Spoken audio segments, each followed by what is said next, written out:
Agradecemos el tiempo de espera. El Instituto de Investigaciones Legislativas del Congreso de la Ciudad de México les da la más cordial bienvenida a esta su casa. Agradecemos su acompañamiento en una más de nuestras conferencias magistrales, que tienen el objetivo de traer a la palestra pública temas de relevancia jurídica, académica, política, social, económica y cultural de esta ciudad capital, buscando coadyuvar en la vigorización de la discusión parlamentaria y legislativa de este Congreso capitalino. El día de hoy tenemos el honor de contar con la distinguida presencia de dos destacados investigadores y académicos, el doctor Cliserio Coelho Garcés,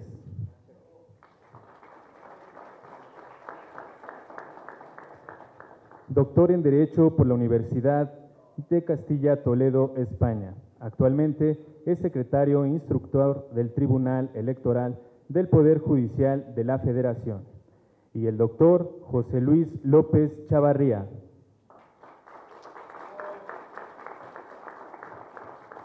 doctor en Derecho por la Universidad Complutense de Madrid, España.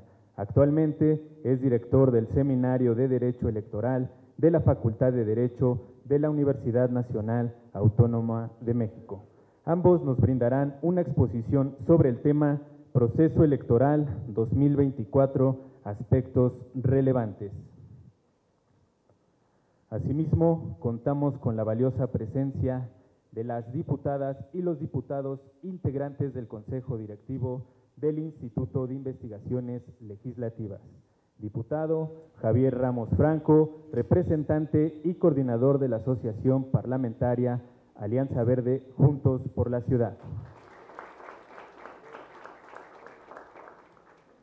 También contamos con la valiosa presencia del diputado Temístocles Villanueva Ramos, presidente de la Comisión de Asuntos Político-Electorales, quien comentará la ponencia de nuestros conferencistas. También destacamos la valiosa presencia del diputado Fausto Manuel Zamorano, representante del Grupo Parlamentario del Partido Revolucionario Institucional.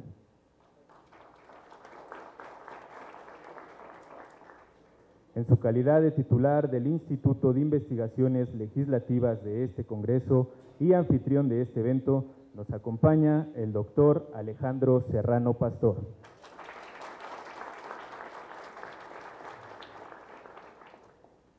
Es importante mencionar que contamos con la valiosa presencia de alumnos de la Facultad de Derecho de la Universidad Nacional Autónoma de México. Sean bienvenidos.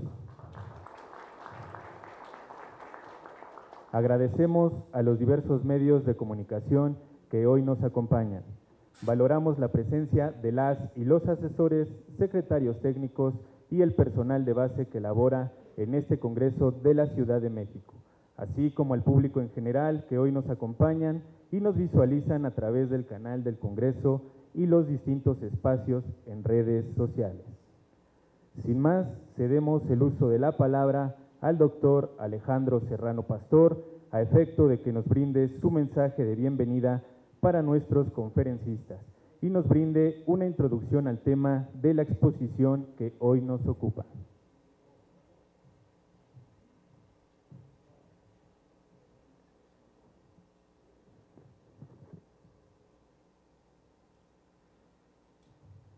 Muy buenas tardes, tengan todos ustedes, sean bienvenidas y bienvenidos a una conferencia más que organiza este Instituto de Investigaciones Legislativas del Congreso de la Ciudad de México, la primera de este 2024, que auguro será una de las más importantes, ya que estamos a escasamente 2 días de que dé inicio de manera formal las campañas electorales en nuestro país. Damos una cordial bienvenida a nuestros ponentes, como siempre de lujo, ya que cuentan con una amplia experiencia tanto teórica como práctica en materia electoral. Además de ser dos grandes amigos, agradecemos el gesto amable de atender nuestra invitación a mi amigo el doctor Cliserio Coelho Garcés y al doctor José Luis López Chavarría, quienes además de ser investigadores y académicos de nuestra querida Facultad de Derecho, de nuestra máxima casa de estudios, UNAM. El primero de ellos es actualmente secretario instructor del Poder Judicial de la Federación y el segundo es el director del Seminario de Derecho Electoral de la Facultad de Derecho. Ambos nos expondrán magistralmente aspectos relevantes del proceso electoral 2024. El doctor Cliserio nos hablará sobre el voto de las personas en situación de vulnerabilidad y el doctor José Luis López Chavarría nos hablará sobre el contexto actual de los comicios electorales del 2024. Así también, antes de proceder a exponer de manera introductoria el tema que hoy nos ocupa, quiero agradecer la presencia y el respaldo amable y reiterado que nos brindan nuestros diputados, miembros del Consejo Directivo, al diputado Javier Ramos Franco, muchas gracias diputado, al diputado Fausto Zamorano Esparza, gracias diputado, y sin duda destacar y agradecer el valor y la presencia que nos da el presidente de la Comisión de Asuntos Político-Electorales, el diputado Temístocles Villanueva Ramos, muchas gracias diputado, quien además de destacar su amplia trayectoria legislativa en este Congreso, comentará de manera asertiva la conferencia magistral de nuestros ponentes. Muchas gracias, diputado. Bien, entrando en materia, es importante destacar que los comicios electorales de este 2024 en México son considerados como los más grandes en la historia de nuestro país. El 2 de junio del presente año marcará un nuevo capítulo en la historia política de México que nos puede llevar a diversos escenarios que son precisos de analizar. Los retos que enfrenta el sistema político mexicano de cara a uno de los procesos más álgidos, más grandes y más importantes tendrá repercusiones para nuestro país de cara a los siguientes años, no solo para la sociedad, sino también para el sistema de partidos, para el sistema económico, gubernamental y por supuesto el político. Conocer el contexto en el que se desarrollará la presente elección es sin duda la importancia de entender los retos al que nos enfrentaremos como sociedad. En este contexto, nuestros ponentes abonarán el día de hoy de manera asertiva algunos conceptos y retos que tanto el Estado mexicano como la autoridad electoral deben poner atención durante el desarrollo de nuestro proceso electoral del 2024. Algunos preponderantes como la violencia, la polarización, la corrupción, la participación ciudadana, la defensa de los derechos humanos y la libertad de expresión. Son algunos retos de los cuales requieren atención y esfuerzos coordinados para asegurar que las elecciones de este año sean transparentes, equitativas y reflejen la voluntad del pueblo mexicano. Por otra parte, las redes sociales y los jóvenes también jugarán un papel de suma importancia en este proceso electoral, con implicaciones significativas. Por ejemplo, una gran parte del electorado se informa sobre candidatos y campañas a través de las plataformas digitales. Los jóvenes, que representan un porcentaje considerable de nuevos votantes, utilizan principalmente medios digitales para informarse y las campañas electorales son herramientas de inteligencia artificial para influir muchas veces en el voto. Otra parte crucial que el día de hoy nos hablarán nuestros ponentes son los derechos políticos de las personas en situación de vulnerabilidad. El hacer valer sus derechos son fundamentales para asegurar su plena participación en la sociedad, pero sobre todo influyen en que no se limitan al derecho al voto, sino también a la justicia y a la posibilidad de ser elegidos para cargos de elección popular. Por ejemplo, en el caso de las personas con discapacidad, se debe avanzar en la promoción de su inclusión política a través de medidas como la adaptación de espacios físicos para el acceso a urnas, la provisión de materiales electorales en forma accesible y la asignación de asesores jurídicos que faciliten su participación en los procesos electorales. Jurídicamente, en derecho positivo, esta ciudad a través de su constitución política, establece en su artículo 11 una ciudad incluyente.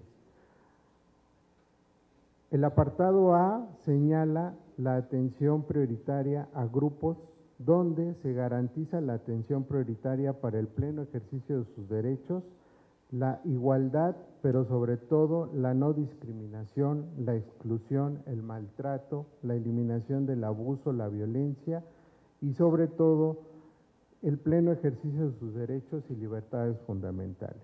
Por otro lado, el Código de Instituciones y Procedimientos Electorales refiere que los servidores públicos del Instituto Electoral de la Ciudad de México tienen como obligación garantizar para ejercer los principios de no discriminación, rendición de cuentas, equidad laboral, igualdad de género, transparencia, cultura y democracia y el respeto de los derechos humanos hacia los ciudadanos.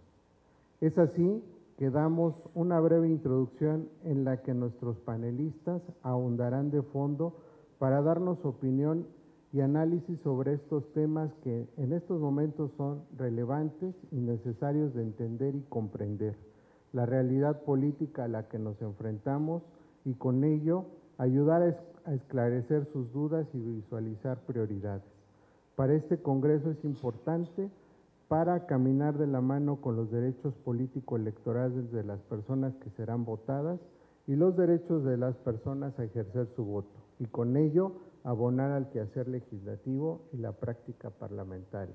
Aprovecho para agradecer la presencia también de la diputada Guadalupe Barrón, que se va incorporando a esta conferencia magistral. Muchas gracias.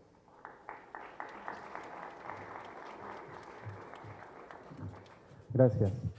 Daremos una breve reseña curricular. Doctor Cliserio Coelho Garcés es profesor de Derecho Constitucional de la Facultad de Derecho de la Universidad Nacional Autónoma de México. Cuenta con 19 años de experiencia docente en diversos niveles académicos, incluyendo licenciatura, maestría y doctorado, además de tener 17 años de experiencia en materia electoral.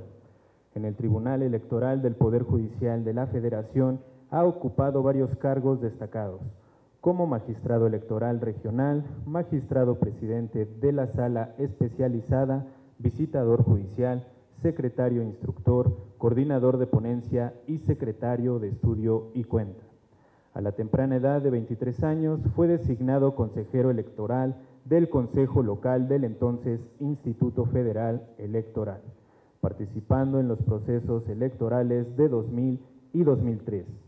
También ha ejercido como profesor invitado tanto en México como en el extranjero, impartiendo más de 100 conferencias en diversas instituciones, incluyendo el Centro de Estudios Políticos y Constitucionales de Madrid. Ha sido invitado como experto internacional para el plebiscito de paz en Colombia y en las elecciones primarias de Argentina. Actualmente es secretario instructor del Tribunal Electoral del Poder Judicial de la Federación. En la docencia es actualmente catedrático de la Facultad de Derecho de la Universidad Nacional Autónoma de México. Ha impartido cátedra en el Instituto Nacional de Administración Pública a nivel maestría y doctorado. Ha sido invitado como conferencista en diversas instituciones nacionales e internacionales, incluyendo la Universidad de Valencia, Universidad Carlos III de Madrid, Universidad de Castilla-La Mancha, Max Planck de Heidelberg en Alemania, Academia de Gobernanza de China y Centro de Estudios Políticos y Constitucionales de Madrid, entre otros. Cuenta con un postdoctorado en Nuevos Retos de Gobernanza Pública, Universidad de Salamanca, España. Es doctor en Derecho Constitucional por la Universidad de Castilla-La Mancha, España. Maestro en Argumentación Jurídica por la Universidad de Alicante, España. Y cuenta con especialidades en Derechos Humanos, Justicia Constitucional y Derecho Electoral por la Universidad de Castilla, España. Ha elaborado diversas publicaciones intituladas Repensar la ciudadanía, el Estado democrático postnacional, libertad de expresión política suspensión del derecho al sufragio de los presos, tratado de derecho electoral, derecho procesal electoral, procedimiento especial sancionador en la justicia electoral y modelo de comisión política a debate, entre otros. Demos un fuerte aplauso a nuestro conferencista.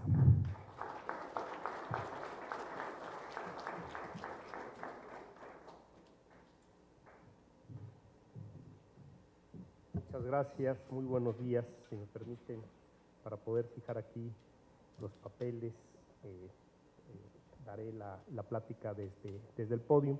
En primer lugar, agradecerle al Congreso de la Ciudad de México por esta generosa y amable invitación en el marco de este proceso electoral 2024, en el que se elegirán el número más significativo de cargos de representación política no antes visto en la historia de México. En este proceso electoral se elegirán miles de cargos en todos los niveles, a nivel municipal, estatal, diputaciones federales, senadurías, gubernaturas, jefatura de gobierno de la Ciudad de México, alcaldías y desde luego la presidencia de la República. De tal manera que en el marco del proceso electoral 2024 siempre es un gusto poder estar en este espléndido y extraordinario congreso de nuestra querida Ciudad de México, y por ello agradezco a las diputadas y diputados, a su mesa directiva y desde luego al diputado Temístocles Villanueva Ramos, presidente de la Comisión de Asuntos y de Estudios Político-Electorales, al diputado Javier Ramos y a los diputados Fausto Zamorano y a la diputada Guadalupe aquí presentes. Muchas gracias por su participación y su asistencia, y desde luego no puedo dejar de mencionar a esta extraordinaria y cordial invitación del Instituto de Investigaciones Legislativas a cargo del doctor Alejandro Serrano, un extraordinario colega, académico y profesor de la Facultad de Derecho de la UNAM. Y siempre es un gusto poder compartir esta mesa con un colega que dirige el Seminario de Derecho Electoral de la UNAM, con el doctor López Chavarría, un hombre acreditado con una extraordinaria experiencia, un conocedor amplio de los sistemas político-electorales y que hoy también está aquí con nosotros.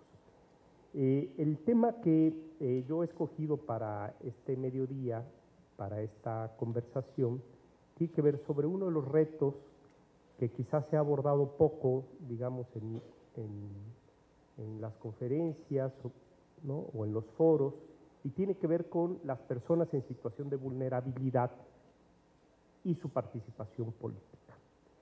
Fíjense que hace una década quienes escribíamos sobre la importancia de generar mejores condiciones de igualdad en la participación política, pues éramos muy pocos. Yo diría que me atreví a publicar un libro que se llamaba Repensar la Ciudadanía, no hace muchos años, en el 2016, y todo el mundo decía, al menos en las críticas y en los foros académicos, que lo que ahí se planteaba pues era un reto muy complejo de cumplir. Fíjense, que votaran los presos, el planteamiento inicial del libro, que mejoráramos las condiciones de participación política de las personas con alguna discapacidad, que votaran desde su casa. Todo el mundo decía, Licerio, ¿qué estás proponiendo? Que mejoráramos las condiciones del voto de los mexicanos y de las mexicanas en el extranjero, porque antes se votaba a través del servicio postal, tardaban en llegar, a veces el migrante tenía que pagar el servicio de la mensajería privada si quería votar, ¿sí? Y ahora, al menos solo por mencionar algunos casos, obviamente el tema de la paridad de género, que empezamos con las cuotas electorales de 30 a 70, luego se evolucionó a las cuotas de 40 a 60, y luego llegamos afortunadamente a la paridad de género, y luego después de la paridad vertical también se discutía y se ha discutido sobre la paridad en sentido horizontal, es decir, en todos los cargos haya paridad. Los derechos políticos de las comunidades y los pueblos indígenas, y afortunadamente, después de algunos años, hoy en estas elecciones podemos ya ver materializados algunos de estos elementos que van a plantear un reto porque por primera vez en una elección presidencial se permite el voto anticipado de las personas con discapacidad que no se pueden trasladar a las mesas directivas de casilla. Lo que en el 2016, con un libro muy sencillo, sin ánimo de generar ningún tipo de pretensión académica o doctrinal, nosotros planteábamos que no había democracia sin igualdad y que estábamos excluyendo a un porcentaje muy importante de la población de la toma de las decisiones de la cosa pública. Y entonces necesitábamos reflexionar que en democracia, ¿quiénes constituyen el demos? Porque el concepto de democracia es el poder del pueblo, pero si solamente pueden votar las personas que están en aptitud de ir caminando o por sus propios medios hasta el pie de una casilla, y si solo pueden votar las personas que están en libertad, y si solo pueden votar los nacionales que están dentro del territorio nacional y hay una serie de barreras para los que están fuera del país, es decir, pues entonces el demos se reduce a un porcentaje de la población. Si el demos es el pueblo y el poder está en el pueblo, entonces teníamos que agotar y superar esas barreras que curiosamente no solo son barreras materiales, sino también son barreras que están en la ley. ¿Cómo es posible que la ley tenga barreras para que la ciudadanía ejerza con plenitud sus derechos políticos? ¿No? Por ejemplo, las personas en situación de calle. Las personas en situación de calle que no podían tener una credencial para votar porque lo primero que les pedían en los módulos del INE, del entonces IFE, era un comprobante de domicilio. Y entonces las personas en situación de calle no podían acreditar un comprobante de domicilio porque decían, yo tengo un domicilio conocido bajo el puente o en tal zona o en tal, pero no tengo un comprobante de domicilio como el que usted me pide, de un estado de cuenta bancario, un recibo de luz. Ah, caray. ¿No? Las personas que se encontraban en situación de precariedad no tenían acceso a su credencial para votar, se les negaba su derecho a la identificación y además su derecho a votar. Afortunadamente se han creado desde la justicia constitucional electoral una serie de criterios para ir venciendo estas barreras formales que a veces están en la ley como requisitos y no se reflexiona si todos pueden tener acceso o cumplir esos requisitos. Por eso digo que a veces hay barreras también en la ley, hay barreras formales y también hay barreras materiales. Pero si el derecho es producto de la razón humana al servicio de la sociedad, pues entonces los tribunales tienen que reflexionar todos los días sobre cómo hacer más eficaz el derecho en beneficio de la sociedad.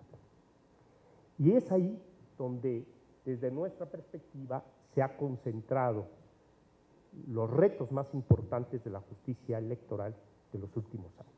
Cómo desde los tribunales, en la interpretación de las normas, en la interpretación de las leyes aprobadas por el legislador, se pueden ir generando las mejores condiciones posibles, que cuando se redactan las normas en el blanco y negro no se advierten sus problemas hasta que se encuentran con la realidad práctica o cuando se presentan los casos judiciales.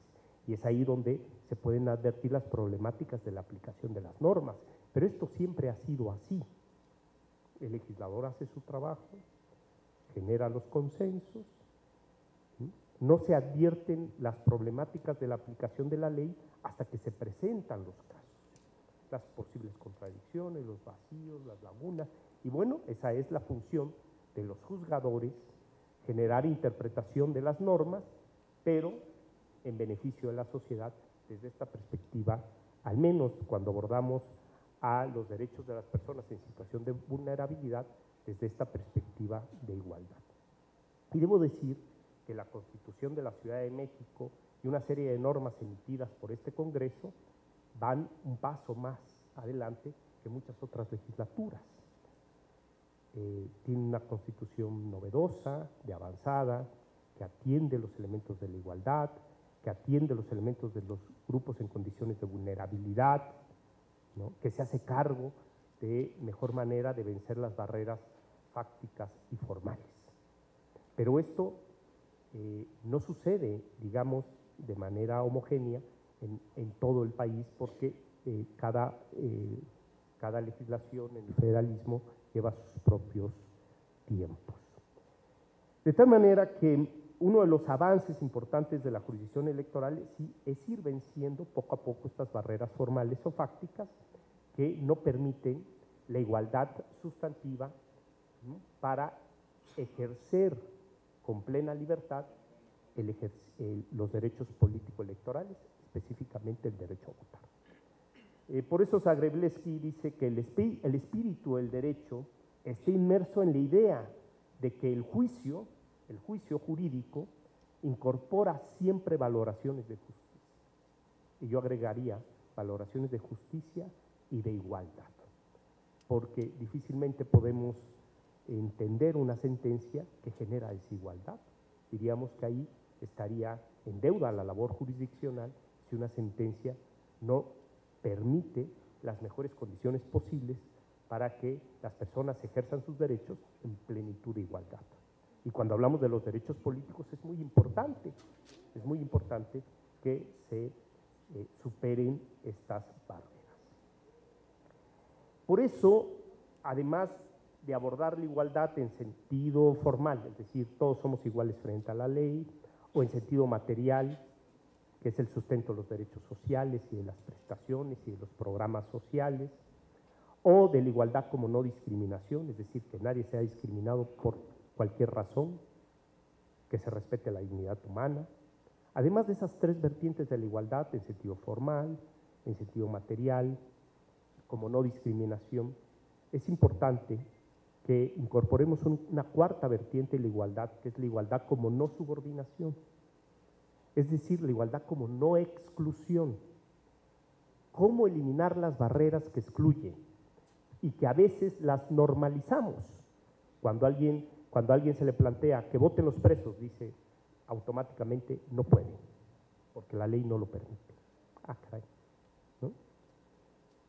Y cuando analizamos esto desde la igualdad como no subordinación, decimos, ¿por qué no vencemos los elementos de exclusión?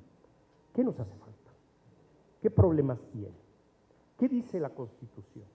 Si el artículo 38 constitucional dice que se suspenden los derechos políticos por sentencia ejecutoriada, aunque también dice en una fracción anterior que por auto de formal prisión, aunque con el nuevo sistema penal eso ha cambiado. Pero si alguien está en libertad bajo proceso, todavía no tiene sentencia, y si hay presunción de inocencia, pues todavía no es culpable, y la suspensión de los derechos políticos solo es para los culpables y los sentenciados.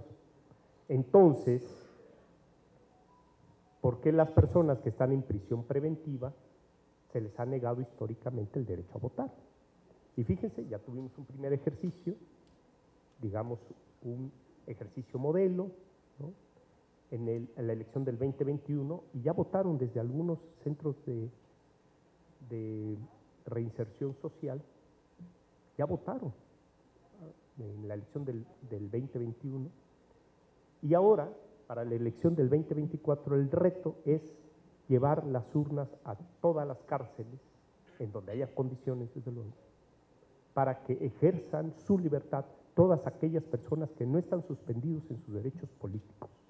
Si no están suspendidos en sus derechos políticos porque aún no están sentenciados, están en prisión preventiva, pues entonces hay presunción de inocencia, si no son culpables, porque la Constitución solo le quita el derecho político de manera transitoria a las personas con sentencia definitiva.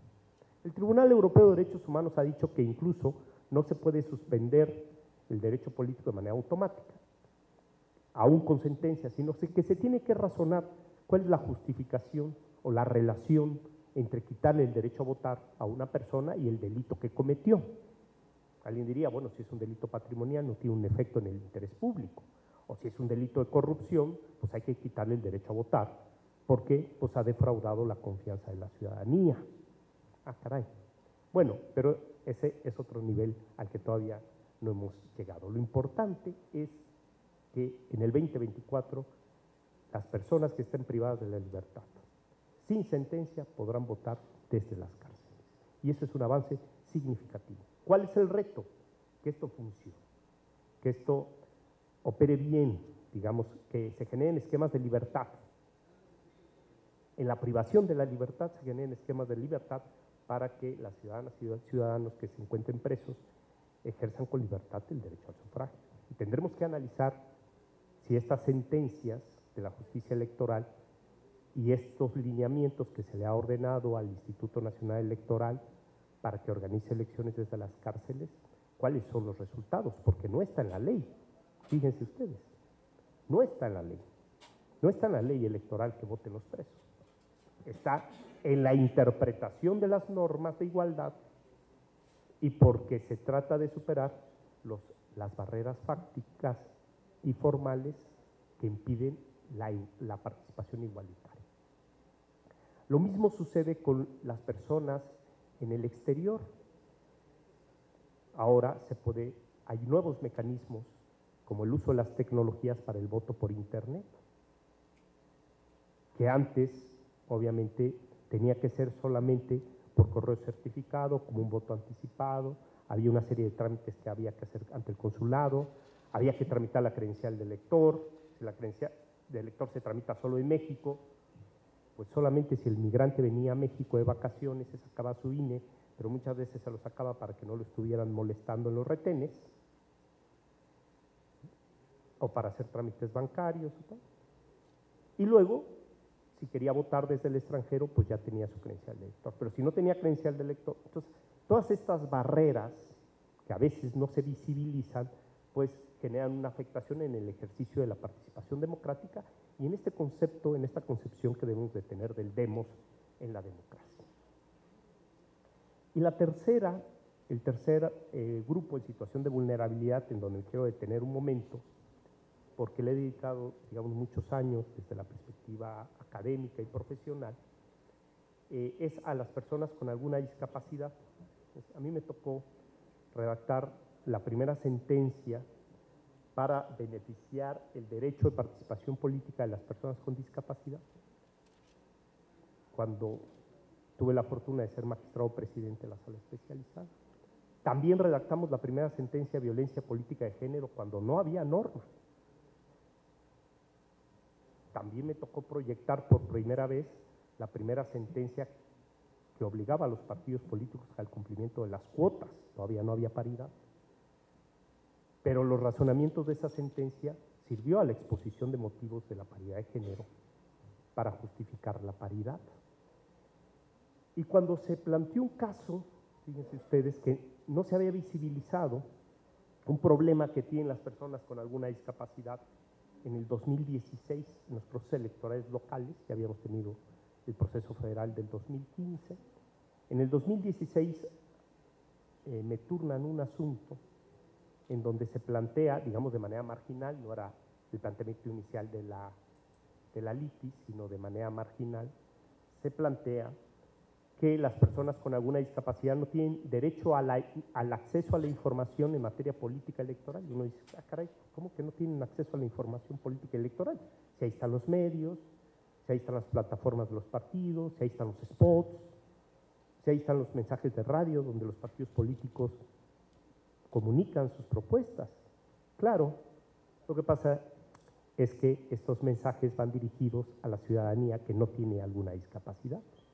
Pero ¿qué pasa con quienes sufren ceguera, sordera u otro tipo de discapacidad? Y entonces se nos planteó un caso muy interesante porque permitió emitir la primera sentencia para que la comunicación de los partidos políticos se diera a través de esquemas incluyentes. Los spots con los subtítulos, se generara comunicación política para otros sectores de la población que estaban excluidos. Y si yo les digo aquí en el auditorio, miren, vamos a hacer una votación por 3 candidaturas. Van a escuchar ustedes sus propuestas y luego votan. Pero véndense los ojos y tápense los oídos. No los vean, no los escuchen. Y después de que pase el proceso de campaña, vienen ustedes aquí a votar por el que a ustedes les pareció mejor. Si ustedes dicen, no tengo elementos para discernir el sentido de mi voto. No conozco sus propuestas. no tuve acceso a la información. Entonces, ¿cómo llego a votar con libertad? ¿Cómo ejerzo en condiciones de igualdad que los demás, que si tuvieron una información, mi derecho a votar? Y emitimos la primera sentencia para obligar a los partidos políticos a que generaran una comunicación política efectiva, en la que todos los partidos políticos la cumplieron, todos, porque se dieron cuenta que no le estaban hablando al 10% de la población de este país, porque son los datos oficiales de los índices de discapacidad que tiene este país, casi el 10%, con los que no estaban generando acción comunicativa, con los que no se estaban generando puentes fidedignos de comunicación, tratando de atender a sus problemáticas, a sus visiones, a sus necesidades. Por eso me dicen, usted fue el magistrado de los subtítulos. Y ahora todos los spots tienen subtítulos a partir de esa sentencia, ¿no? Digo, no, bueno, no de los subtítulos, porque no solo se obligaba a los subtítulos, se obligaba a otras cosas más, ¿no? Pero lo que más ha pegado o se ha popularizado es que todos los spots ahora tienen subtítulos, o lenguajes de señas mexicanas, es decir, todas las variantes. Y recientemente se han emitido dos sentencias que desde mi perspectiva son muy interesantes. Fíjense, la observación electoral. Como ustedes saben, la ciudadanía libremente o voluntariamente puede participar en un proceso electoral como observadores electorales. Y en el proceso electoral del Estado de México y de Coahuila, por separado, personas con discapacidad visual dijeron queremos participar como observadores y les negaron el registro porque no había condiciones para que observaran el proceso electoral. Claro, cuando llega este caso a la Sala Superior dice la verificación o la observación electoral puede hacerse desde diversos métodos y las personas con discapacidad visual también pueden participar si tienen instrumentos para verificar como ciudadanos que las autoridades electorales están cumpliendo con la ley. Pero hay que darle los mecanismos, no hay que excluirlos de esta participación. Entonces se les vincula que para próximos procesos, porque ya había pasado la elección, pues generen los mecanismos para incluir a todas las personas, ¿sí? Fíjense lo complejo que puede ser luego el instrumentar estas cuestiones, pero generan condiciones de igualdad en la participación de la ciudadanía en los procesos electorales. Y la semana pasada se emitió una sentencia, desde mi perspectiva, muy interesante, que es lo que hemos venido planteando desde la doctrina y algunas sentencias desde hace muchos años. A lo que yo toda la vida me he dedicado es a estudiar la igualdad en la democracia.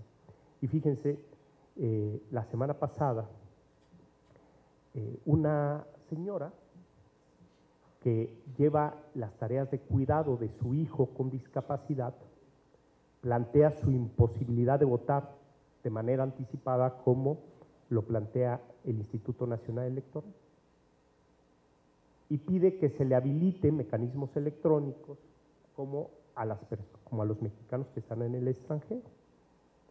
Y el INE, a través de su dirección jurídica y luego la Dirección General del Registro Federal de Electores, le dicen que no está abierta esa posibilidad para personas con discapacidad de votar por internet, que eso solo es para ciudadanos mexicanos en el extranjero. Llega el asunto a la Sala Superior y la Sala Superior establece que el INE debe establecer lineamientos para facilitar los mecanismos de votación para aquellas personas que estén postrados en cama, en sanatorios, en residencias de ancianos y que no puedan desplazarse a las urnas, e incluso que valore o que explore las posibilidades del apoyo de la ciencia y la tecnología como el voto por internet para que se les garantice este derecho. Y con eso se abre una nueva vertiente de igualdad para las personas con alguna discapacidad y que en una futura elección puedan votar también por internet. Como ustedes pueden darse cuenta, no quiero abusar del tiempo que se me ha asignado para esta conversación y en esta primera etapa lo que yo quisiera decir a manera de conclusión es que no hay democracia sin igualdad, que hoy todavía tenemos retos muy importantes para generar igualdad, aunque no parezca, todavía hay sectores excluidos de la participación política, ha habido avances importantes desde la interpretación jurisdiccional, pero todavía falta camino por recorrer para vencer las barreras formales y fácticas para que todas las personas voten. Creo que en una democracia la tesis debe ser que todos voten en las mejores condiciones posibles. Muchas gracias.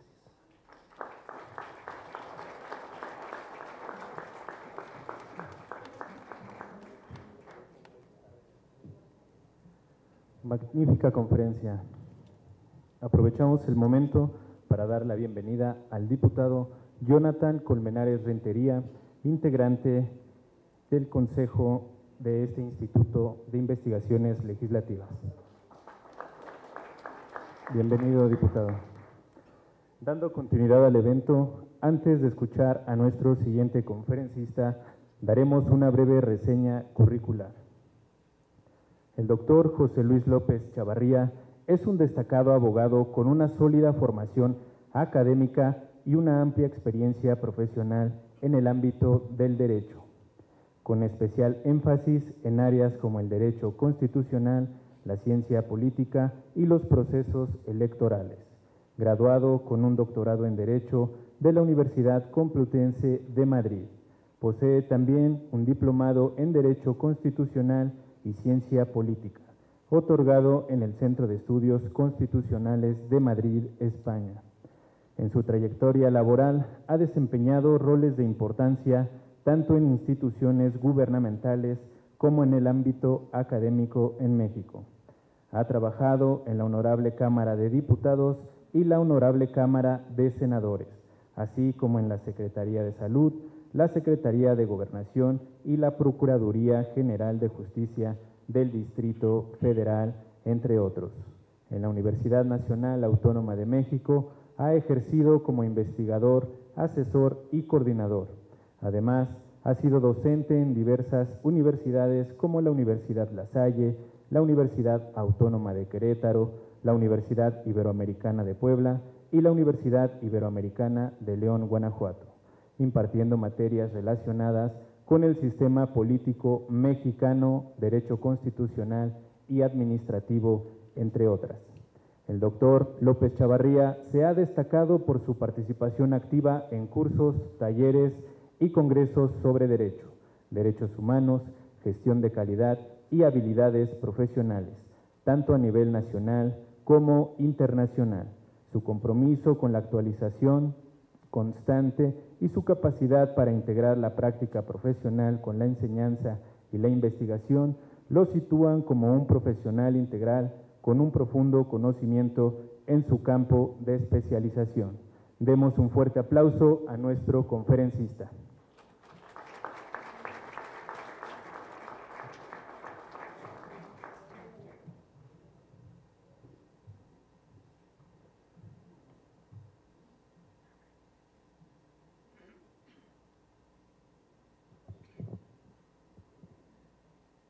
Muy buenas tardes a todos y a todas. En primer lugar, pues agradecer la posibilidad de estar en este recinto parlamentario de la ciudad capital y poder reflexionar con todos ustedes pues algunos aspectos, algunos asuntos del desarrollo de los comicios 2024. Agradecer profundamente a mi amigo el doctor Alejandro Serrano Pastor, titular del Instituto de Investigaciones Legislativas del Congreso de la Ciudad de México, a los diversos diputados que hoy nos hacen el favor de acompañarnos, en especial a nuestros anfitriones, el diputado Temístocles Villanueva Ramos, quien es el presidente de la Comisión de Asuntos Político-Electorales, al diputado Javier Ramos, y desde luego también a la diputada Gabriela Salido Magos, presidenta de la mesa directiva del Congreso de esta Ciudad de México. Pues bien, a todos esta dilecta concurrencia por acompañarnos este mediodía. El objetivo de la charla. Pretendo proyectar, así sea a grandes pinceladas, el contexto en que se han venido desarrollando los actuales comicios 2024, algunos de los retos y dificultades que van a representar para todos, desde luego en especial a los partidos políticos, a los candidatos, y una perspectiva de las semanas y meses por venir, y en donde el eje referencial de esta plática es potenciar la presencia y participación de los jóvenes. Quizás como nunca, como no había ocurrido en algunos comicios anteriores, se percibe pues un ambiente de polarización, un ambiente de polarización política y social, y desde luego las causales, el origen de esto, pues pueda encontrar sus puntos de salida en varios elementos. Para nadie es desconocido que aún antes de que comiencen formalmente las campañas electorales 2024, y estamos a nada, el próximo viernes ya es 1 de marzo, la competencia electoral ya se ha visto desde antes, y decimos desde antes, mediados del 2022, inmersas en intensas disputas, confrontaciones y polarización social, quizá como no se había visto, hemos dicho, en años pasados. Factores que lo han propiciado, y aquí no queremos únicamente tirar la piedra y señalar por un lado alguna culpabilidad, porque desde luego dirían alguna interpretación, como lo hemos explicado luego en las clases de la Facultad de Derecho, cuando comenzamos el inicio de nuestra materia, la exposición, siempre comenzamos con la lectura de algunos de los articulistas que han publicado en El Día o Al Día en los grandes periódicos de circulación nacional, y claro, cuando de repente se cae bajo la simpatía ideológica, pues está de acuerdo, pero hay otro sector de los estudiantes que escuchan y pudieran decir, es que ese artículo, ese articulista está sesgado en sus apreciaciones. Pues sea así el estado de cosas. Dentro de este mosaico de análisis que se me pidió para tener un esquema de participación, nos encontramos desde una particular retórica, ¿no?, que desde esa tribuna intitulada coloquialmente como La Mañanera, pues el mismo titular del Poder Ejecutivo Federal se ha empeñado en presentar día tras día una peculiar forma de imponer su modelo político, en la que pues poca cabida tienen aquellos que piensen en contrario, aunque si bien ya no aparecerá en las boletas electorales, pues pareciera que se pretendiera que los comicios son una especie de plebiscitos de quienes están con él o contra él, lo que parece recordar esa fórmula schmittiana, amigo-enemigo. Pero también la oposición, pudiéramos decir, no se queda atrás, ¿no? Nutridas congregaciones populares a las que han convocado y que de manera desafiante han evidenciado un rechazo al actual estilo de gobierno y desde luego también al paquete de diversas reformas presentadas, incluyendo las recientemente del pasado 5 de febrero, por señalar tan solo algunos elementos. Es decir, nos encontramos ante una panorámica blanco o negro, una forma de reedición, hablando desde la doctrina, pues de aquel título de ese famoso libro del maestro Carlos Tello y Rodolfo Cordera allá por los años 80, que nos hablaban incluso de una disputa por la nación, una reedición propiamente de una disputa por la nación. En este contexto, ya lo de la divulgación, por decir, de números celulares privados, pues mejor ni hablar, porque da pie nuevamente para que nada más alguna temática en este sentido, pues prenda rápidamente en los distintos espacios de comunicación social, ¿no? La situación está realmente muy explosiva. Por ello celebro que en este espacio de expresión plural de ideas y pensamientos, y desde la perspectiva que nos proporciona la teoría política, el derecho constitucional, la teoría del Estado, pues un simple docente universitario pueda plantear aquí algunos aspectos de cómo ve las cosas. Desde luego que no podemos dejar de tener presente que estamos frente nada más y nada menos que frente a los actores de la praxis política, de la acción parlamentaria de la capital del país. Por tanto, desde luego las cosas las pueden ver muy diferentes, ¿verdad?, que un análisis teórico como el que traemos. En todo caso, qué mejor que los aquí presentes puedan sacar sus propias conclusiones. Nuevamente mi agradecimiento y reiterar la trascendencia de foros como este. Gracias, maestro Alejandro Serrano. Atípico desarrollo del proceso electoral. Además, cabe destacar cómo este proceso electoral 2024 pues se ha venido desarrollando propiamente de una manera irregular, o si se quiere, atípica, desde un adelantado destape de también otro término coloquial de las llamadas corcholatas, que sin reparo alguno pues iniciaron el proceso electoral prácticamente desde junio del año 2022, quebrantando con ello lo que mandata en plazos la legislación electoral. Y bueno, pues hasta principios de juego parejo o de equidad en los comicios. De tal suerte que si realizamos un corte de caja y consideramos desde las pre-campañas, tenemos que ya son varios meses en que la sociedad vive inmersa en una confrontación política, con espectaculares, con pintas de publicidad electoral. Y claro, desde nuestra perspectiva, pues esto cansa y desgasta, y tener que decirles a los ciudadanos, a los jóvenes, que en el cercano mes de marzo apenas va a comenzar los spots de publicidad y la confrontación de a de veras. Entonces, bueno, pues hay que ser prudente, tener aguante, porque esto todavía no termina. De hecho, apenas comienza. Dentro de otro mosaico que viene a caracterizar este peculiar desarrollo comicial 2024, habría que destacar que el pasado 5 de febrero, el propio titular del Ejecutivo Federal pues presentó un paquetote, ¿no?, a la Cámara de Diputados, una serie de iniciativas de reforma constitucional para que en lo que resta de la presente legislatura se analicen, se discutan y en su caso consigan su aprobación.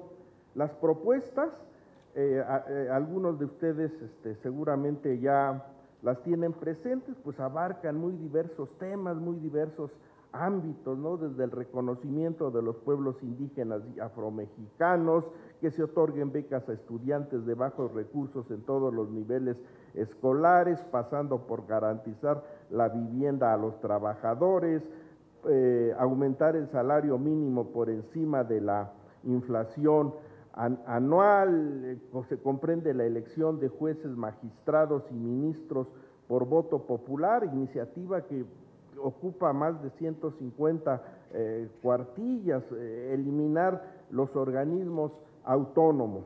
Desde luego, pues este gran paquete de iniciativas de reforma constitucional, poco tiempo da como para conocer en esencia el contenido a cabalidad de cada una de ellas, y pues difícilmente en estos momentos pueden gozar del consenso necesario, y además pretender discutirlas y aprobarlas en estos tiempos, pues realmente se nos antoja francamente inconveniente o hasta inoportuno. Y lo lamentable de esto, pues es que distraídos en estos temas, asuntos que realmente son o debieran de ser de pronta atención y resolución, como los medioambientales, ¿no? Acabamos de salir de una contingencia cuyos problemas ya nos llegan hasta el cuello, pues simplemente pasan a un segundo término. En otro mosaico político que están identificando a estos peculiares comicios 2024, pues nos encontramos esta serie de congregaciones y marchas, ¿no?, que tal pareciera, ¿no?, que en un momento dado los partidos se sienten rebasados por las llamadas ONGs. Vemos cómo los partidos políticos hoy de oposición se han visto sorprendidos, al menos rebasados por las organizaciones ciudadanas, por sus marchas y capacidad de convocatoria, quienes han arrebatado las acciones de ser los contrapesos al poder político, de ser ellas quienes han definido los principios que deben de mantenerse y por los que hay que luchar para salvar el país. Incluso hemos visto cómo, ¿no?, en un extremo, que si pretenden incluirse en tales marchas el logo o color de algún partido político, lejos de sumar, causan divergencia, lejos de legitimar, generan desconfianza, lejos de beneficiar, perjudican al movimiento que se ha convocado. Es lamentable señalarlo, pero son siglas y rostros que en una generalidad generan repulsión.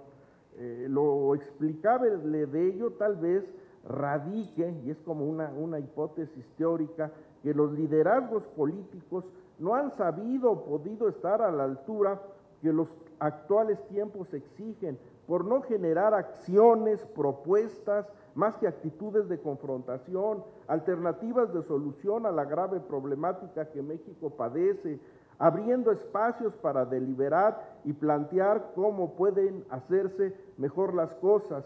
Qué bueno que aquí en este recinto parlamentario sí se pudo. Lo peor del caso es que muchas veces las dirigencias las vemos ocupadas en tratar de resolver sus propias cosas, sus asuntos e intereses personales. Me parece que no han logrado articular un discurso, una narrativa que al mismo tiempo que defiendan su imagen y sus acciones de los ataques recibidos, les ayude a conectar con sus bases electorales, con su militancia, en la que expliquen de manera clara el modelo del país por el cual hay que luchar, revalorar lo que como organizaciones partidistas han representado o han llegado a lograr. Bueno, ya es problema de aquellas organizaciones políticas, esa falta de vinculación, de empatía, de interrelación, sociedad, ciudadanía y liderazgos políticos. Y aquí, bueno, pues tenemos que reconocer, ¿no?, que el presidente López Obrador, pero de calle, ¿no?, por mucho es quien me habrá comunicado a la gente, al pueblo, y pues de ahí su empatía y reconocimiento social, como también se había visto poco. Lo que nos queda claro es que en la construcción del México de hoy han contribuido todas las fuerzas políticas, organizaciones sociales y ciudadanos. ONGs y la escasa ciudadanización en las candidaturas. No obstante, las diversas organizaciones ciudadanas que han alentado un contexto de ciudadanía participativa, en principio creemos se debiera de haber incidido, ¿no?, en que los partidos políticos, a que en el proceso de selección de candidaturas se abrieran más a este sector ciudadano, pues creo que ello ayudaría a legitimar y fortalecer su imagen. Lamentablemente ello no ha sido así, o faltaría hacer un corte de caja al final en cuanto acabe este proceso de postulación.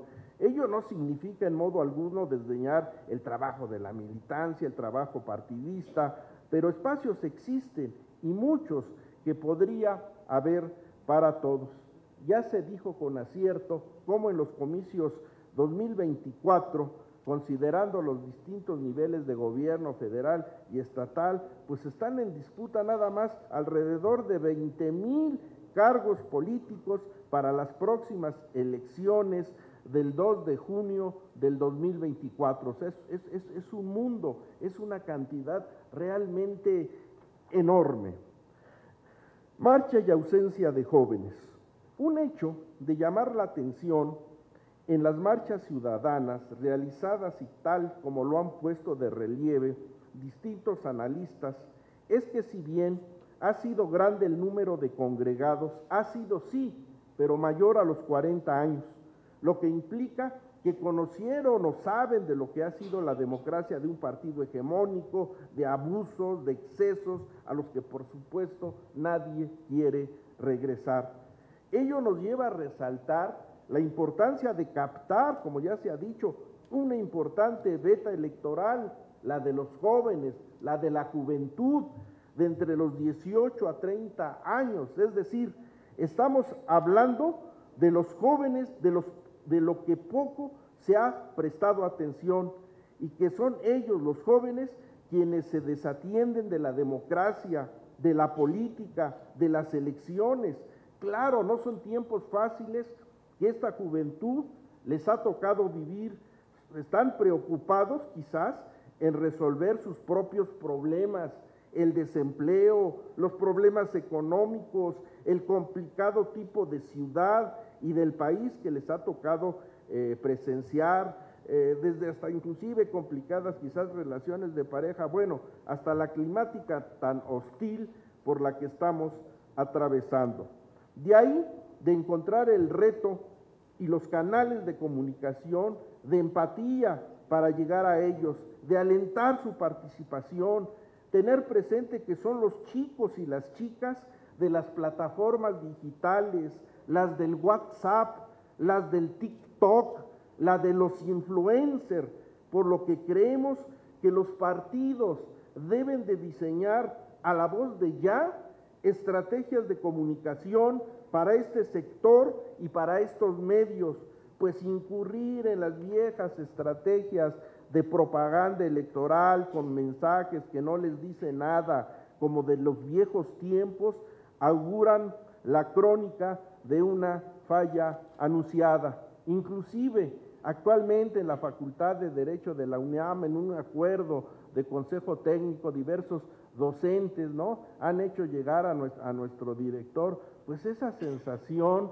como de ausencia, de desmotivación que los jóvenes universitarios están teniendo frente a una fiesta democrática del próximo mes de julio. Considerar, entre otros elementos, pues que la cuestión de la pandemia, el COVID propiamente hizo que transitaran de la secundaria a la universidad, es decir, un lapso cronológico de maduración y de reflexión preparatoriano se vio cortado por tan nefasto suceso, y claro, pues también tiene implicaciones, y de ahí el interés de los profesores universitarios, pues para que en las pláticas, en los programas de radio se construya, se motiva algún mensaje mínimo, ¿verdad?, para que esta juventud se involucre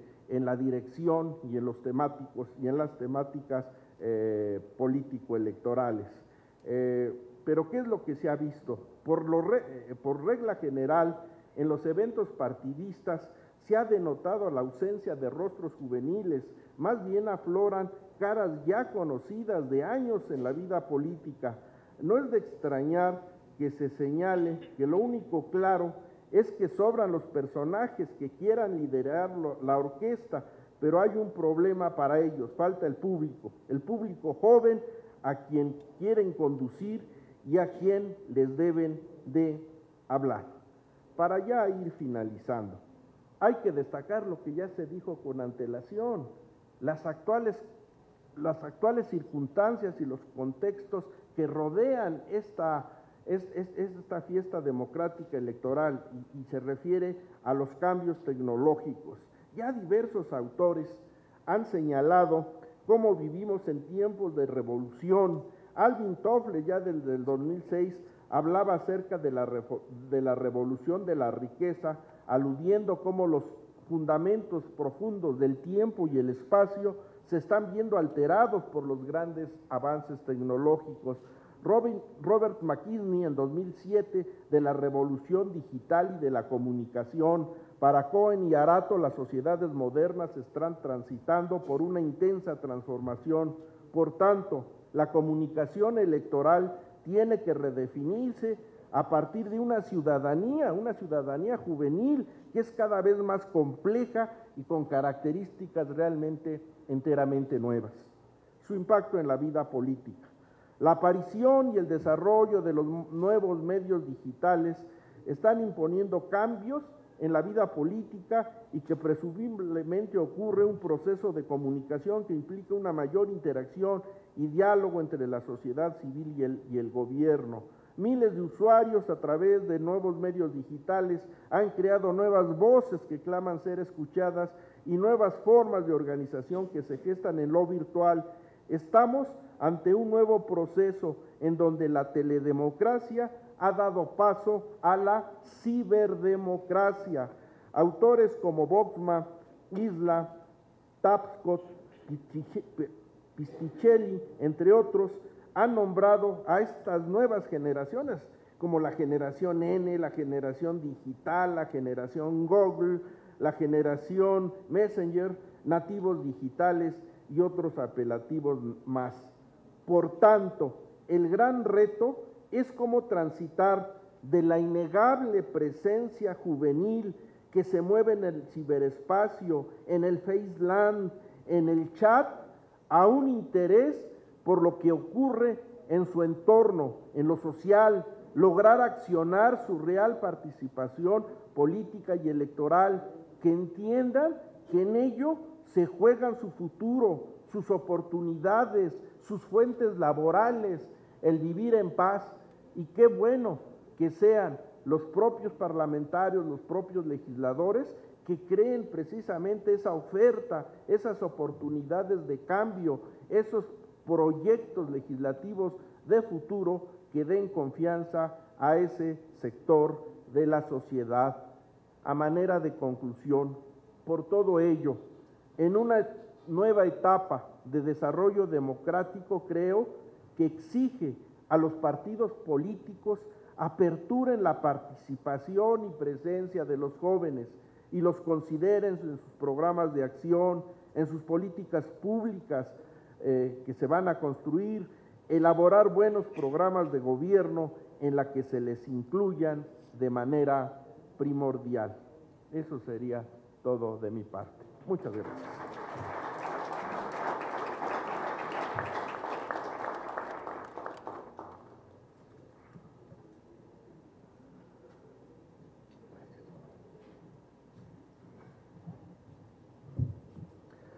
Magnífica conferencia.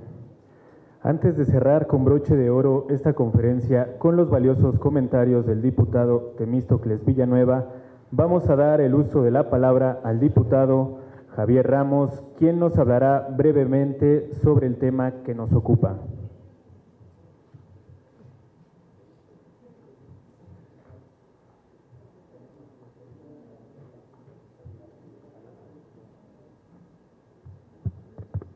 Muchas gracias, muy buenas tardes a todas y a todos. Bueno, pues muy brevemente nada más agradecer la invitación a mi querido y viejo amigo Alejandro Serrano, que está desarrollando un papel formidable al frente de este Instituto de Investigaciones Legislativas. Enhorabuena, mi estimado Alex. Reconocer también la presencia de mis compañeros diputados que apoyan siempre la labor del instituto, y desde luego principalmente al diputado Temístocles Villanueva como presidente de la Comisión de Asuntos Político-Electorales. Y desde luego felicitar a nuestros importantísimos ponentes invitados de primera línea. Felicidades por la invitación a esta gente tan preparada, tan amena también, tan conocedora de estos temas. De verdad, doctor Cliserio Coelho, doctor José Luis López, enhorabuena. Nos han llenado aparte de que nos han hecho pasar un momento muy agradable, nos han llenado de conocimientos y de novedades, y desde luego creo que estas participaciones suyas pues invitan a seguir no solamente fortaleciendo el sistema político, democrático, electoral, sino también pues a seguirlo practicando, porque me refiero a seguir también por esta misma línea para que la gente pues participe cada vez más, que creo que es lo más importante. Y creo que este tema, mi querido Alex, pues viene muy oportuno, porque pues estamos, como bien decían ya nuestros ponentes, pues a unos días de iniciar las campañas electorales. Estamos a punto de iniciar y creo que por eso no solamente son oportunas, sino que también invitan a la participación, como ya lo había mencionado, pero sobre todo invitan a todos los actores políticos, a todos los que van a participar, la gente que estará en las campañas, me refiero principalmente a los candidatos, pero sobre todo a los partidos políticos, pues para respetar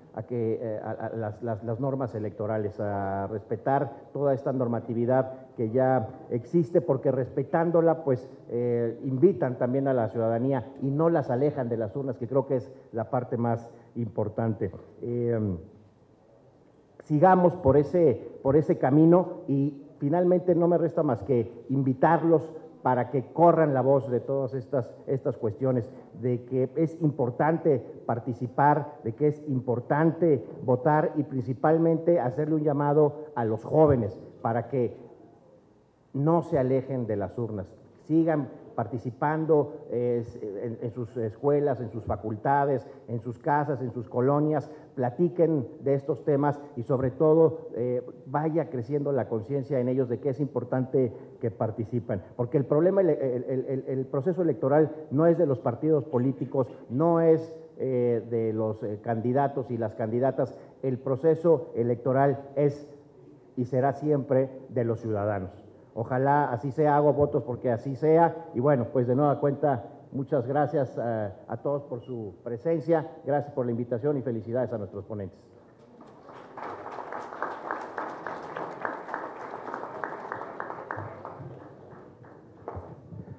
Gracias, diputado. Bien, en este orden de ideas, para comentar la ponencia de nuestros invitados, le pedimos al diputado Temístocles Villanueva Ramos, presidente de la Comisión de Asuntos Político-Electorales, nos haga sus atinados comentarios a las ponencias hoy aquí expuestas y nos brinde sus valiosas aportaciones al tema que hoy nos ocupa. Muchas gracias, muy buenas tardes a todos, todas, todes. En primer lugar, agradezco al director del Instituto de Investigaciones Legislativas de nuestro Congreso, al doctor Serrano Pastor, por la apertura a estos espacios. Doy, por supuesto, la bienvenida al doctor López Chavarría y al doctor Coelho. Muchas gracias por sus conferencias, por su ponencia. Yo presido la Comisión de Asuntos Político-Electorales, pero yo no soy abogado, yo soy cineasta. Y presidí en la primera legislatura la Comisión de Derechos Humanos.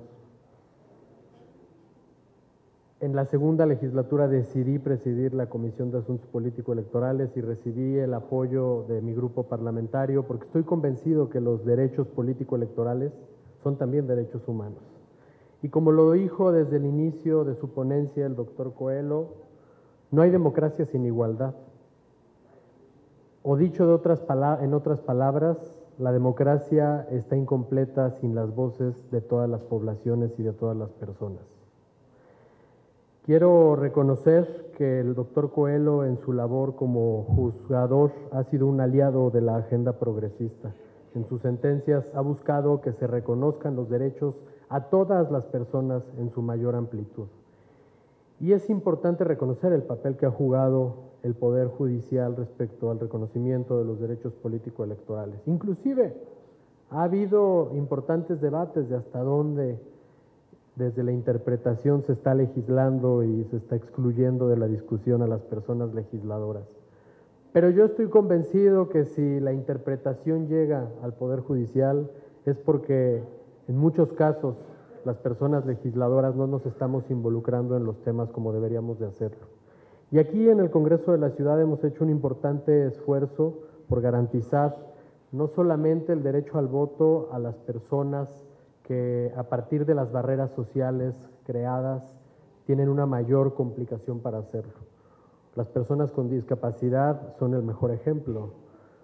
Hemos creado este concepto de grupos vulnerables, pero quienes hemos puesto las vulnerabilidades hemos sido la sociedad. No es que las personas nazcan con vulnerabilidades. Por eso es que en la Ciudad de México, desde que entró en vigor la Constitución de la ciudad, cambiamos de conceptos y no les llamamos grupos vulnerables, sino grupos de atención prioritaria. Y los grupos de atención prioritaria revelan la necesidad de que generemos mejores marcos jurídicos para reconocer sus derechos, que garanticemos recursos para atender a estas poblaciones y que solo de esa manera vamos a lograr romper con las brechas de desigualdad. Pero al mismo tiempo, romper con estas vulnerabilidades es garantizar no solamente el derecho al voto, sino el derecho a ser votadas. Y en eso nos hemos concentrado en este Congreso, en esta legislatura, garantizando acciones que permiten el día de hoy a todas las poblaciones de atención prioritaria poder tener una representación frente al proceso electoral que está a punto de ocurrir. Decíamos que faltaban unos días, faltan unas horas, estamos a menos de 36 horas de que inicie el proceso electoral. Y nos gusta decir cada 6 años que vamos al proceso electoral más grande en la historia, y es que es real. Cada 6 años hay más elecciones concurrentes a la elección presidencial. Y en este proceso electoral los partidos están obligados a llevar a personas con discapacidad como personas candidatas, a personas de la diversidad sexual y de género, a personas migrantes, a personas de los pueblos originarios y comunidades indígenas residentes. Sin embargo, la norma, por más perfecta que la queramos crear dentro de los parlamentos, los partidos, cuando no tienen voluntad política, siempre encuentran la manera de saltarla. Y es muy lamentable cómo las simulaciones de las acciones afirmativas han generado que nuevamente en este proceso electoral muchos partidos no garanticen candidaturas para las poblaciones de atención prioritaria. Y a veces se garantizan, pero no a personas que necesariamente quieren representar estas agendas. No es lo mismo ser parte de una agenda que representarla. Así como hay personas aliadas que no necesariamente pertenecen a estas agendas, pero que las defienden desde sus posiciones en el Poder Judicial, en el Poder Legislativo y también en el Poder Ejecutivo. Yo quisiera comentarle, doctor Coelho, que nosotros sí logramos legislar el tema del voto a las personas en prisión preventiva oficiosa. Fue un debate muy interesante que logramos abrir gracias al trabajo de organizaciones de la sociedad civil que se acercaron a nosotras como personas legisladoras y nos demandaron que ajustáramos la norma a las sentencias existentes. Es cierto, le toca al Instituto Nacional Electoral implementar los procesos electorales en los centros de reclusión, pero las propias personas consejeras del Instituto Nacional Electoral nos comentaban que en los estados donde ya se había legislado, la implementación había sido mucho más simple que en los estados donde no existía una legislación y los centros de reclusión a regañadientes estaban dando la apertura al Instituto Electoral para llevar a cabo estos procesos. Respecto al voto a las personas en postración, también lo hemos legislado en el Código de Procedimientos Electorales de la Ciudad de México. Y hay un único pendiente que no pudimos avanzar y que sí quiero mencionar porque hay muchas personas jóvenes en este foro el día de hoy. Celebro que existan personas jóvenes y coincido en eso con el doctor López Chavarría. Si las juventudes no se involucran en el proceso electoral actual, estoy convencido que vamos rumbo a un proceso con una baja participación electoral. Yo quisiera preguntarles a las personas jóvenes que están el día de hoy, ya se fueron muchas y muchos de ellos, supongo que tenían la obligación de venir a alguna conferencia y después se tuvieron que ir, ya cumplieron con la asistencia a la petición que les hizo su profesor seguramente, pero reconozco a quienes se han quedado a escuchar la totalidad de este evento. ¿Cuántas veces han votado antes? ¿Es el primer proceso electoral al que van? Levanten la mano quienes es el primer proceso electoral al que van. Ah, bueno, si son más de 5, 3, 4, 5, 6, 7 personas. ¿Ya decidieron por quién van a votar en el proceso electoral? No les voy a preguntar por quién, solo quiero saber, ¿ya decidieron o no han decidido? ¿Quiénes no lo han decidido? Levanten la mano. 2, 3, 4, 5 no han decidido. Bueno, yo creo que una de las razones por las que la política está cada vez más alejada de las juventudes es porque el relevo generacional no se ha dado. Yo tengo 35 años, llegué a este Congreso a los 28 en 2018 y era de los diputados más jóvenes. Es más, puedo decirles que llegué gracias a una acción afirmativa.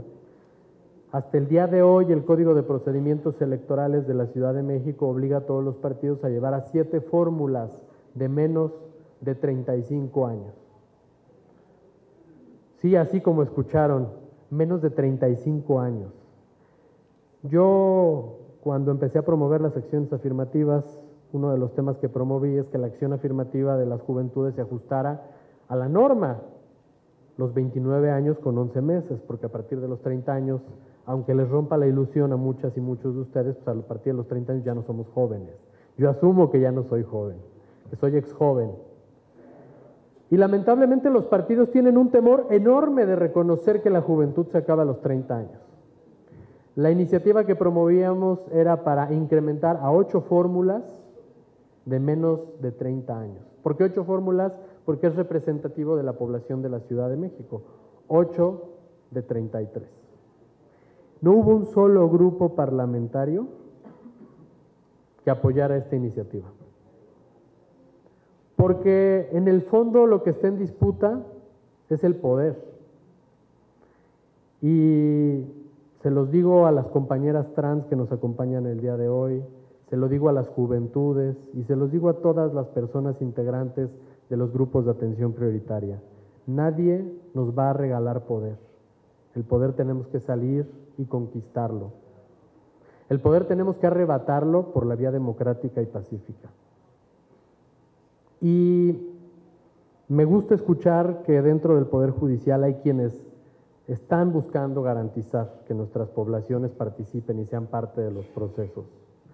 Pero tenemos que incidir en los partidos políticos. Las acciones afirmativas ayudan, pero no resuelven. Si los partidos políticos no se comprometen a formar cuadros que representen estas poblaciones, el pretexto de los partidos siempre va a ser, es que no hay quien ocupe esas candidaturas.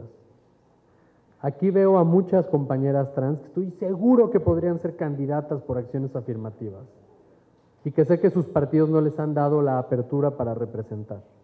Aquí veo juventudes que estoy seguro que algunas y algunos militan en algún partido y sé que tampoco les han dado apertura para ir a las candidaturas. Por eso, quienes son jóvenes, les invito a que siempre sean congruentes. Yo pude haber sido beneficiado nuevamente en este proceso 2024 como acción afirmativa joven, porque claro, tengo 35 años y todavía antes de cumplir del proceso electoral voy a seguir teniendo 35 años. Pero decidí no registrarme para buscar la reelección de mi distrito, porque sé que mi partido me iba a utilizar otra vez como acción afirmativa joven. Pero la violencia se reproduce porque quienes logramos llegar a los espacios de poder seguimos haciendo uso de ella. Y la violencia política no necesariamente va acompañada de agresiones físicas o verbales. La violencia política también es simbólica y que excluyan a nuestras poblaciones de las candidaturas es violencia política. Y este proceso electoral es muy particular porque yo sí quiero decirle al doctor López Chavarría, el proceso interno de Morena definió quién es la próxima persona que estará al frente de la presidencia de la República, nos guste o no. Y por eso es que el debate y la polarización comenzó hace más de 2 años. Yo pienso que la llegada de una mujer, la que sea, la que esté en sus cabezas, a la presidencia de la República, va a cambiar la configuración política de este país. Pero tenemos que estar preparados para ser protagonistas del nuevo momento histórico que vivirá nuestro país. Y ya no seré yo diputado a partir de septiembre, yo regreso a ser parte del activismo social. Y sepan que contarán conmigo como un activista social que va a seguir buscando la representación de nuestras poblaciones y los derechos de nuestras poblaciones. Muchas gracias a todas, todos, todos.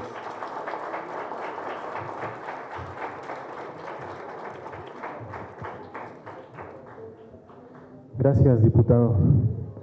Antes de dar por terminado el presente evento, queremos pedirles a los asistentes regalarnos unos minutos más y les pedimos a los miembros del Presidium y al titular del Instituto de Investigaciones Legislativas hagan entrega de los reconocimientos correspondientes a nuestros ponentes el día de hoy.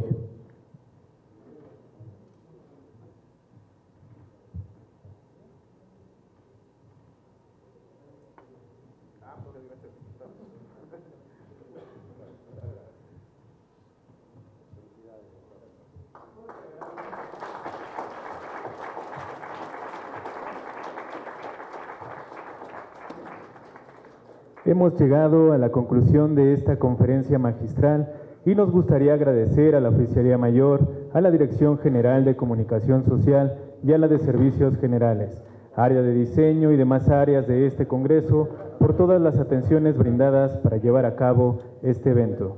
El Instituto de Investigaciones Legislativas del Congreso de la Ciudad de México agradece su valiosa presencia y les desea una excelente tarde.